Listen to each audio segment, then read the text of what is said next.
Jadi kita bisa bilang itu masa adaptasi. Jadi kita nggak perlu juga menjudge orang yang mengalami baby blues itu mungkin bisa kadang dibilang dia nggak siap nih, dia nggak siap jadi ibu, kalau nggak siap jadi ayah kalau mengalami baby blues. Tidak.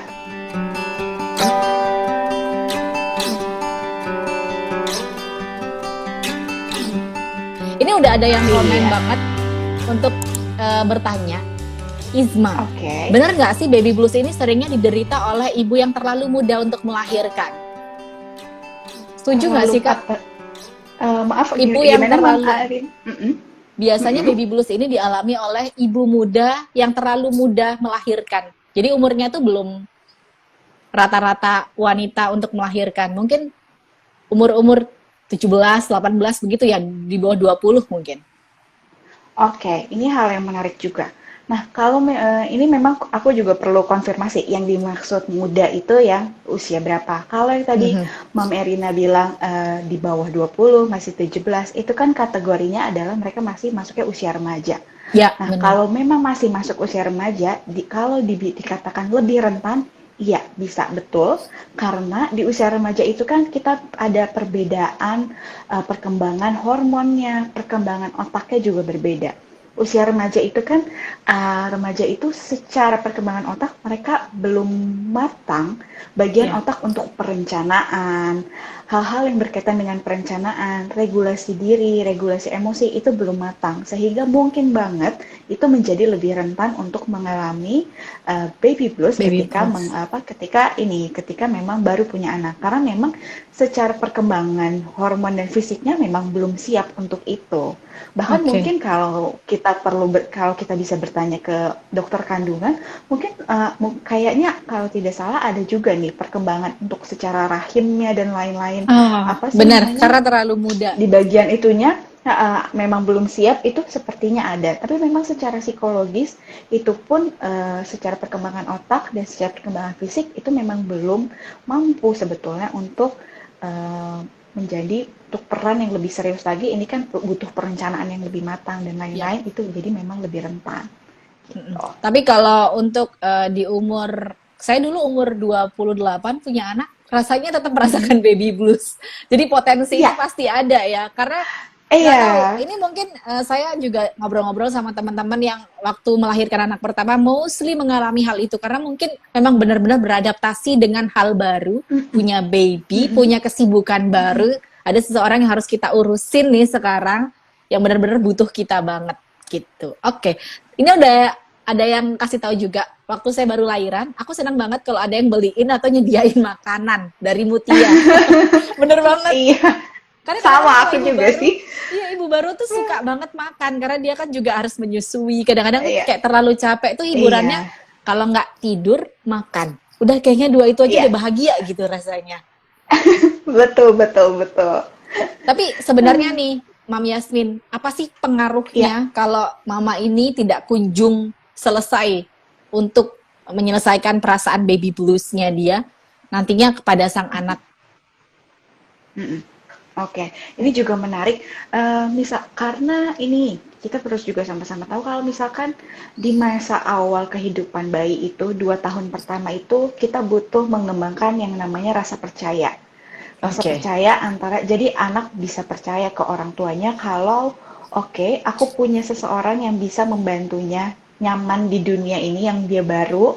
Mm-mm. Kemudian ada orang tuaku yang memang bisa memenuhi kebutuhan-kebutuhanku seperti makan, tidur, minum gitu. Membuat nyaman Dan ya. orang tua iya membuat nyaman itu. Nah, caranya membuat anak itu bisa percaya sama orang tua dan membangun kelekatan yang baik, atau mungkin para mama papa juga udah tahu namanya ada secure attachment. Untuk kita bisa ada secure attachment itu kita butuh nih interaksi dua arah. Kita butuh menghabiskan waktu bersama anak dengan hal-hal yang menyenangkan. Sesimpel kita melihat kita kontak mata sama anak, kita senyum sama anak, kita ajak Mm. anak bicara, dan Mm. juga memenuhi kebutuhan-kebutuhan dasarnya seperti menyusui, kemudian Oke. mungkin kita quality time memandikan anak. Nah, kalau kita punya kendala di kita misalkan merasa baby blues, rasanya kan kita nggak mau nih, kita nggak mampu deh sama anak, kita menghindari anak. Kalau Mm-mm. untuk cuma 2 minggu misalkan, atau cuma 1 minggu, atau cuma 3 hari, itu kan sebetulnya masih bisa posisinya itu digantikan ada Digantikan. ayahnya, ada Ya, neneknya, karena si attachment ini nggak cuma sama ibu loh, tapi bisa sama orang-orang benar, lain di sekitarnya benar. yang Membuat memang dia merasa berkontribusi di nyaman. kehidupan. Mm-mm. Iya, nggak cuma ibu, tapi ada juga ayah, ada juga neneknya, ada juga Mm. kakeknya, tantenya, bisa banyak banyak orang lain di sekitarnya. Tapi nggak dipungkiri kalau misalkan 1 bulan, 2 bulan, itu kan waktu yang cukup lama, dan apa ya, itu juga bisa anaknya mungkin jadinya kelekatan dengan ibunya bisa saja juga bermasalah karena ibunya Mhm. misalkan tidak mau nih memberikan, misalkan tidak mau memberikan kebutuhan anak, ataupun memenuhi kebutuhan-kebutuhan anak itu. Dan ada penelitian yang menurut saya juga menarik, sebetulnya ini penelitiannya itu di ayah. Jadi ketika ayahnya ini mengalami depresi, dia cenderung lebih minim melakukan kontak yang playful sama anak. Bermain yang Oke. playful. Bermain yang playful itu kan seperti kita kalau sama bayi itu kan biasanya kita bicaranya itu lebih apa ya, lebih dengan high pitch, misalkan hai Bener, sayang, bener, bener. pelan-pelan, ada Excited gitu ya. senyuman, excited, membuat dia ketawa. Terus juga misalkan sesimpel kita cuma cuddling, kelikitikin, Yap, itu kan yap. untuk bayi-bayi yang baru itu kan suatu pembelajaran dan juga suatu hal yang sangat baik untuk menstimulasi untuk dia tahu kalau oh ini tuh ayahku, ini tuh Mm-mm. ibuku. Mm-mm. Nah, di orang tua yang mengalami depresi, hal itu sangat minim. Nah, Oke. jadi bayangkan ketika ada kita bersama anak, tapi nggak diajak ngobrol, nggak dilihat, nggak kontak mata, bahkan kita nggak memberikan senyuman ke anak, itu kan anak juga jadi ke depannya mungkin terhambat nih kemampuan dia untuk mengenali suara ayahnya, mengenali suara ibunya, kemudian juga emosi dia juga, dia jadi mungkin apa namanya, nggak merasa nyaman, jadi Mm-mm. merasa Mm-mm. nggak aman dia ada di situasi itu. Jadi bisa seperti itu jangka panjangnya kalau memang itu berlanjut ke tadi depresi. Ya, Depresi. karena kalau Mm. kalau tadi baby blues kan sebetulnya itu hanya Yap, jangka yap. pendek saja. Tapi kalau Mungkin tidak masa ditangani, adaptasinya ya. iya, itu kita bisa, iya betul. Jadi kita bisa bilang itu masa adaptasi. Jadi kita nggak perlu juga menjudge orang yang mengalami baby blues itu, mungkin bisa kadang dibilang ah dia nggak siap nih, dia nggak siap jadi ibu, kalau nggak siap jadi ayah kalau mengalami baby blues. Tidak, karena segimanapun kita siap, dimanapun kita misalkan ikut berbagai kelas persiapan parenting, Bener, kita baca bener. berbagai buku, kita udah siap nih secara teori. Tapi ketika kita terjun langsung, selalu ada hal unexpected yang terjadi kan ketika kita Bener, sama anak. bener. Jadi sesiap apapun, kalau kita ngerasa ada yang salah, it's okay. It's apa ya? It's part of the journey gitu. Sampai Ya, kapanpun, ya, sampai anaknya ya. kuliah juga pasti akan Bener, selalu ada hal-hal setuju. kejutan. Mm-mm. Mm-mm. Jadi nggak apa-apa parents kalau misalkan udah ngerasa siap nih awalnya, tapi kok ternyata nggak sesuai yang Beda diharapkan, ya gitu. itu yang kadang kita perlu juga hati-hati adalah ekspektasi kita terhadap diri kita sendiri dan juga ke Ah, anak bener, gitu. bener. Kadang-kadang Mm-mm. low your expectation, forgive Iya, yourself, ya. Jadi semua iya, orang belajar kalau misalnya ini salah, berarti nextnya kita belajar sesuatu, kita memulai dengan sesuatu yang baru. iya, Berarti betul. itu sangat menentukan sekali ya. Nantinya membentuk kita juga mental kita untuk menjadi seorang ibu. Jadi kalau memang merasa menyadari mungkin kayaknya aku baby blues deh. Itu nggak apa-apa, dilawan aja perasaannya. Mungkin bisa cerita sama orang-orang terdekat, suami atau mungkin orang tua, saudara, sahabat, ngobrol aja apa yang dirasain. Mungkin dengan sharing-sharing pengalaman, merasa nggak sendirian, kalau semua orang mengalami ini juga itu akan membantu kita untuk melewati masa baby blues ini dengan lebih cepat, nggak nyampe 2 minggu mungkin. Harapannya seperti itu ya. Iya, betul. Jadi kita memang diakui saja perasaan itu, kita akui saja. Kalau memang masih sulit diakui ke orang lain, mungkin kita kalau yang suka menulis, misalkan mungkin journaling, kita tulis di buku Ah, proses yang benar. nggak sempat, kita tulis di handphone, mungkin apa yang kita rasakan gitu. Setelah itu baru berbagi ke suami, berbagi ke ibu, misalkan atau ke adik atau ke teman, atau biasanya sekarang ini ada banyak bird club, ya. buat Ah, klub anak yang lahir di bulan Juni, misalkan itu kan ada WhatsApp group. Nah, itu sebetulnya adalah sarana yang baik juga untuk jadi support group buat ibu-ibu nih. Jadi kita kan nggak merasa sendirian ketika kita curhat di situ, mungkin nggak kenal itu siapa, tapi di situ karena berada di fase yang sama, kita bisa saling support dan saling yap. dukung. Mhm. Oke. Mam Yasmin, kali ini kita masuk ke segmen mitos atau fakta. Mam Yasmin boleh jawab benar atau enggak. Boleh kasih alasannya, boleh langsung next ke pertanyaan selanjutnya. Pertanyaan yang pertama, baby blues adalah sesuatu yang normal.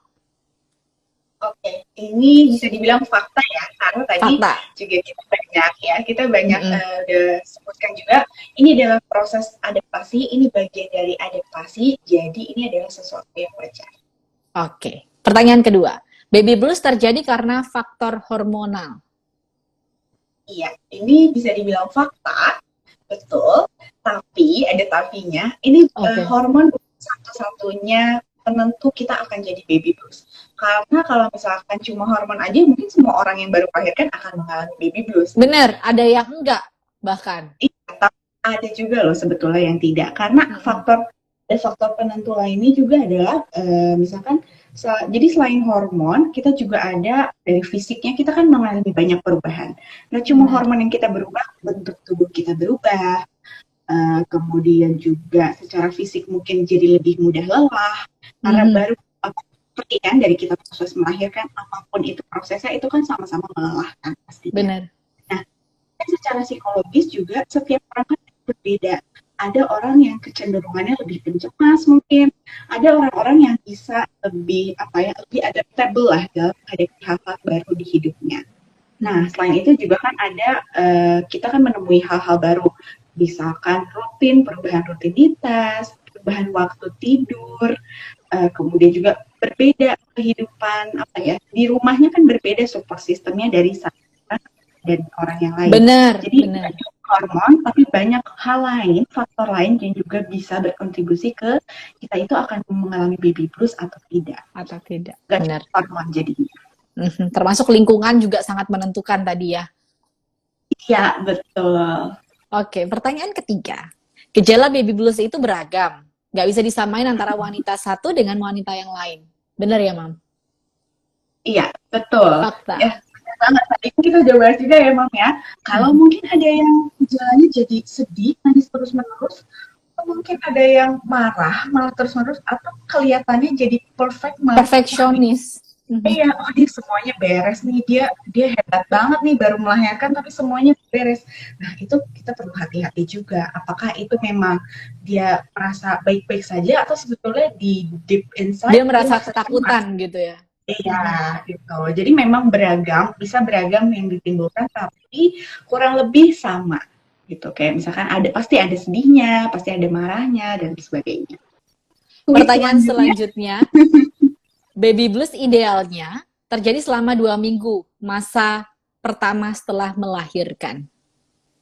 Ya, ini betul. Oke. Jadi kita bisa bilang baby blues kalau biasanya itu terjadinya di awal-awal masa kelahiran bayi. Biasanya hari ketiga, hari keempat itu biasanya mulai muncul dan bertahan biasanya 1-2 minggu. Karena itu dia tadi ini adalah sebetulnya masa adaptasi. Mungkin kalau ibu-ibu juga pernah merasakan, wah di awal nih biasanya, kalau pengalaman pribadiku kalau boleh share, yang awalnya itu sulit adalah menyusui. Nah jadi rasanya di seminggu awal itu kayak pengen nangis terus ya, kayaknya nggak pengen menyusui nih. Tapi ternyata capek ya. Setelah konseling ke laktasi, ke dokter laktasi, oh ternyata harus diperbaiki itunya. Setelah 2 minggu, bener aja, udah nggak sakit lagi nih. Kemudian jadi lebih happy menjalaninya. Jadi itulah biasanya di 2 minggu, memang itu masa adaptasi awal yang biasanya kita terjadi baby blues itu dan itu masih wajar. Tapi yang tadi udah kita bilang juga, kalau setelah di atas 2 minggu masih bertahan, itu yang kita perlu hati-hati dan konsultasikan. Perlu konsultasi ke profesional. Pertanyaan selanjutnya. Baby blues bisa dikatakan sebagai gejala depresi. Gejala awal depresi. Gejala awal itu sebetulnya bisa dibilang seperti itu karena simptom-simptomnya ketika kita baby blues, perilaku yang kita tunjukkan itu sebetulnya sama dengan perilaku yang kita tunjukkan ketika kita depresi. Oke. Tapi yang berbeda lebih ke tingkat keparahannya sama durasi waktunya tadi. Mungkin kan Oh, kalau baby blues mungkin cuma 2 minggu, 2 minggu. kalau depresi bertahan itu terus-menerus di Nggak atas berubah. 2 minggu, nggak berubah, tetap terus-menerus kita sedih, terus-menerus merasa nggak bisa, Lalu terus-menerus takutnya makin parah. iya, malah jadinya lebih makin parah. Mungkin jadi yang awalnya cuma sekali aja kalau anak nangis kita nggak mau gendong, lama-lama jadi nggak mau sama sekali Bener-bener nggak mau misal. megang. Wow. Oke. Pertanyaan selanjutnya, wanita karir rentan sekali mengalami baby blues. Oke, ini mitos dan nggak betul. Oke. Mhm. Bahkan berdasarkan penelitian yang baru-baru ini sekitar mungkin tahun 2016 itu status seseorang ibu itu tidak berkontribusi terhadap dia baby blues atau tidak. Oke. Yang lebih berpengaruh justru adalah adanya perubahan kondisi Oh, diri dan juga di rumahnya. Jadi kan mau apapun status kita, ibu rumah tangga ataupun ibu bekerja, pasti kan ada yang berubah di rumah. benar. Rutinitasnya berubah, jadwal sehari-harinya berubah. Jadi itu yang lebih berkontribusi. Ada perubahan di rutinitas keseharian, itu yang lebih berkontribusi terhadap kita mungkin baby blues. Bukan status kita Wanita bekerja karir atau tidak gitu. Iya, Mhm. iya. Oke. Baby blues menunjukkan bahwa mental seorang mama ini lemah dan belum siap memiliki anak. Jadi sangat bisa dibilang ini mitos. Oke. Karena yang kita bilang ini adalah proses adaptasi loh. Kenapa kita bisa baby blues? Karena ini masih proses adaptasi. Kita lagi menerka nih gimana caranya menyesuaikan jam tidur, jam makan, jam mandi. Kita juga baru mau mengenal anak kita, kapan sih dia lapar, kapan sih dia ngantuk, kapan dia nggak nyaman pipis, bahkan kapan Benar. dia kepanasan dan kedinginan. Jadi ini lagi proses perkenalan nih, PDKT. Itu lagi PDKT nih. Jadi Benar. jadi memang itu tadi apa namanya pasti mungkin saja dialami gitu. Benar. Karena kelelahan awal-awal, lelah juga habis melahirkan kan recovery, terus juga ada Iya. kesibukan baru yang ritmenya harus kita pelajari, masih awal kita pelajari, kita memahami. Itu kadang-kadang bukan dikatakan lemah sih, tapi memang semua orang pasti akan mengalami hal itu gitu. Oke. Iya, kapanpun ketika kita memasuki situasi baru, pasti kan kita butuh adaptasi dan beradaptasi. Ini juga salah satunya.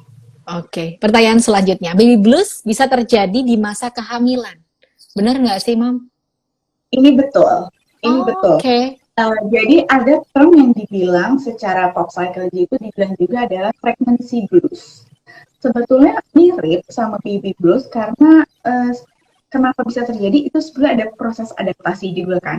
Apalagi kalau kita hamil itu kan adaptasinya lebih banyak, kita ada di tubuh kita loh, ada yang berubah. Mungkin yang tadinya kita bisa olahraga dengan lebih leluasa, lebih nyaman, karena kita hamil mungkin jadi gak bisa.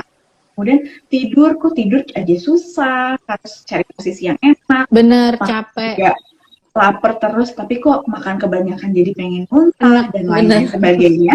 Jadi itu mungkin saja kita juga mengalami yang namanya pregnancy blues gitu. Cuma kalau misalkan baby blues itu terjadinya biasanya adalah 2 minggu di awal masa kelahiran, pregnancy blues itu lebih banyak bukannya ketika di trimester akhir. Karena trimester akhir kan lebih apa ya? Kayaknya kita udah lama sekali hamil. Udah berat juga ya sih. kan ya. Iya, kok rasanya nggak selesai sih ini hamil. Kemudian makin nggak nyaman kan. Jadi biasanya banyak terjadi ketika di trimester 3. Terakhir bahkan. Oke. Pertanyaan terakhir, mitos atau fakta. Baby blues tidak bisa dihindari. Atau bisa? Baby blues bisa aku bilang ini tidak bisa dihindari. Oke. Karena ini kan sesuatu yang tidak bisa kita kontrol. Yep. Ketika kita mau punya anak, oke, kita mempersiapkan diri kita, mempersiapkan pasangan kita, mempersiapkan komunikasi kita dengan pasangan, dan juga menambah ilmu kita, pengetahuan tentang newborn care lah, perkembangan anak, parenting, dan lain-lain. Tapi ketika kita melahirkan, itu kan akan banyak hal yang tidak bisa kita kontrol. Misalkan awalnya itu mungkin berencana untuk kita lahir secara vaginal spontan, ternyata ada hal Benar. tidak terduga, jadinya misalkan harus sesar, itu kan sesuatu yang tidak bisa kita kontrol, dan itu mungkin saja membuat kita jadi tanpa sesuai Mempengaruhi. plan, ya mempengaruhi nih, kita jadi merasa misalkan jadi sedih dan lain-lain, atau ada hal-hal lain misalkan ketika kita juga eh, misalkan anaknya kok tipe yang nangis terus-menerus, misalkan cenderung difficult nih anaknya, jadi nggak cuma harus digendong aja, tapi harus tidurnya di dada terus-menerus. Itu kan kita mungkin sudah kita punya pengetahuan itu, tapi kita kan secara tubuh kita juga nggak sesiap itu untuk mengalami perubahan jam tidur lah, jam makan. Jadi itu sesuatu yang tidak bisa dihindari, dan itu tidak menentukan bahwa kita orang tua yang buruk atau orang tua yang baik, karena itu Tuh. adalah proses Itu harus diingat, dicatat ya.